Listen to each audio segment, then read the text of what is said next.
पवित्रपति महासेना देख जय पूर्ण पुण्य तनो हरि मंगलम।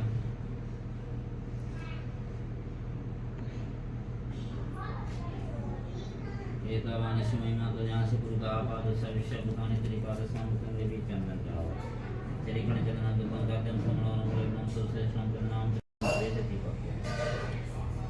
ओम नमो नारायणाय।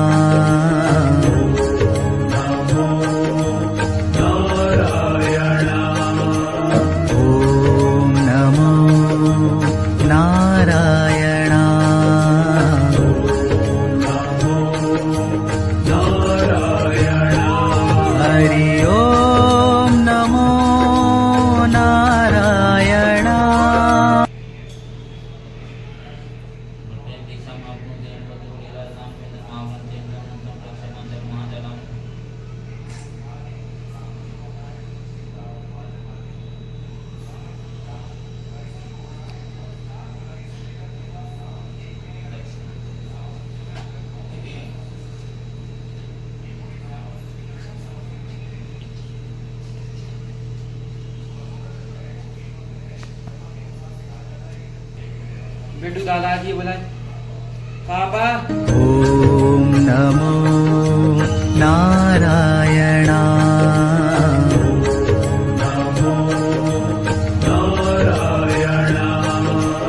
ओम नमो नारायणाय।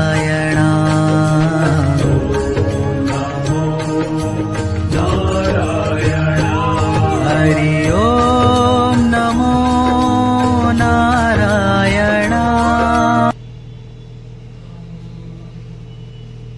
ओम नमो नारायण।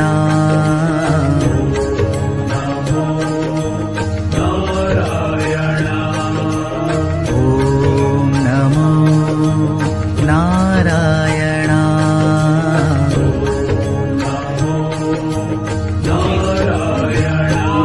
हरि ओम नमो नारायण।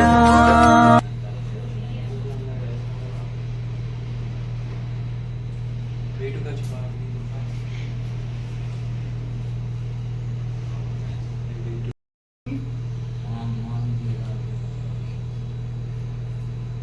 और कोई लगवाना हो तेरा कांटी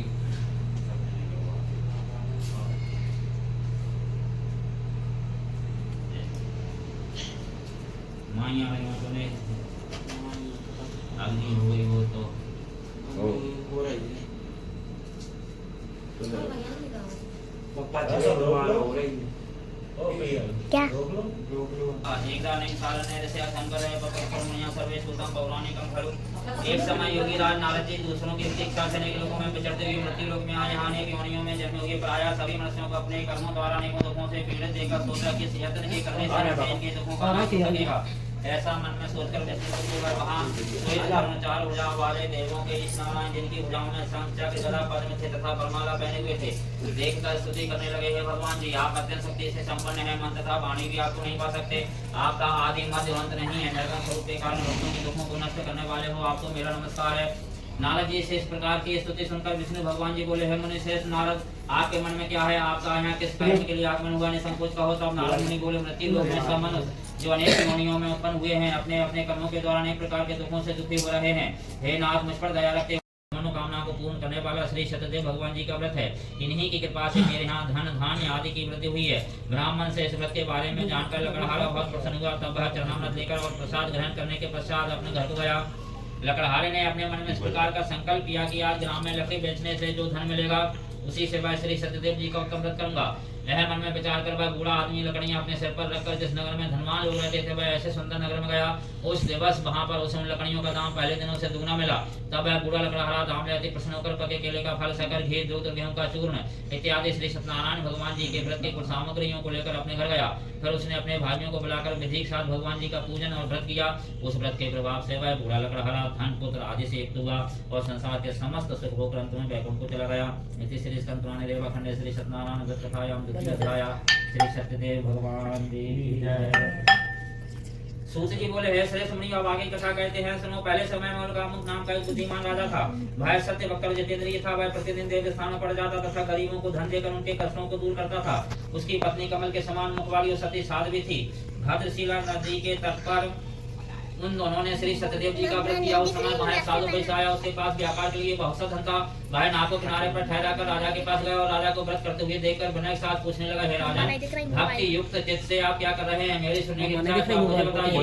राजा, कोई सुयोग बने पुत्र को ले आओ। साधु की आज्ञा पाकर दूत कांचन नगर पहुंचा और वहां पर खोज देखभाल कर पुत्री के वास्ते सुयोग बने पुत्र को ले आया।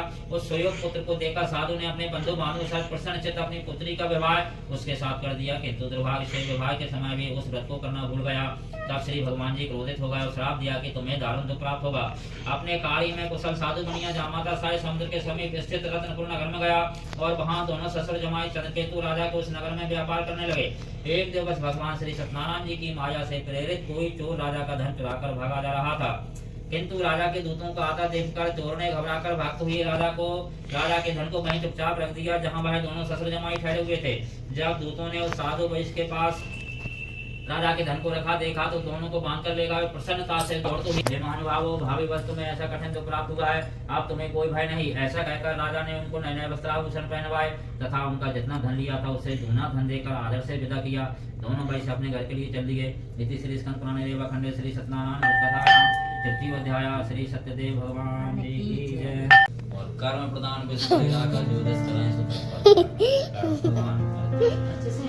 और पार्वती जी से उमा राम सम हित जगमाई गुरु पितु मात बंधु पिरगुनाई। मृत्यु लोग के साथ आएंगे ऊपर तो फिर गुरु की कृपा लेते हैं जैसे अपने कर्म के अनुसार। गुरु माता पिता बंधु जी कोई साथ नहीं और स्वामी यानी नौकर को मालिक सेठ पत्नी के स्वामी पति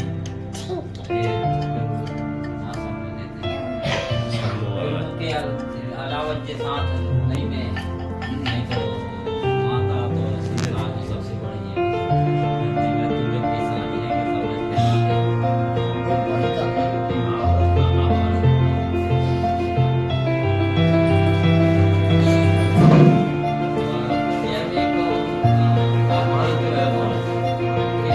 मृत्यु लोग में आए तो संसार के नियम मानने पड़ेंगे। इसलिए नाते व्यवहार के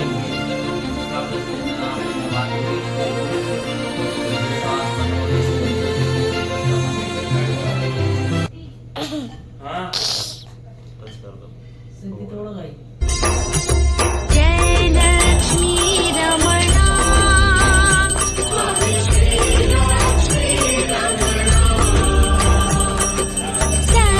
सत्यनारायण स्वामी जनपातक हरणा जय लक्ष्मी रमणा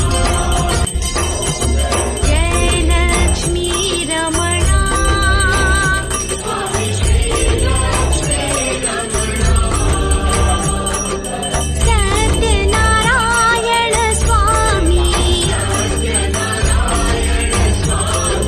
जनपातक हरणा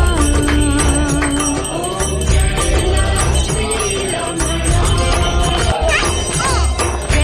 लक्ष्मी रमणा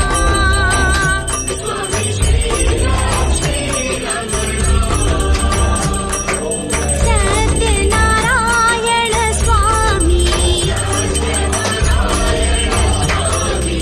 जनपातक हरणा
ओम जय लक्ष्मी रमना श्री सत्यनारायण स्वामी जी की आरती जो कोई करे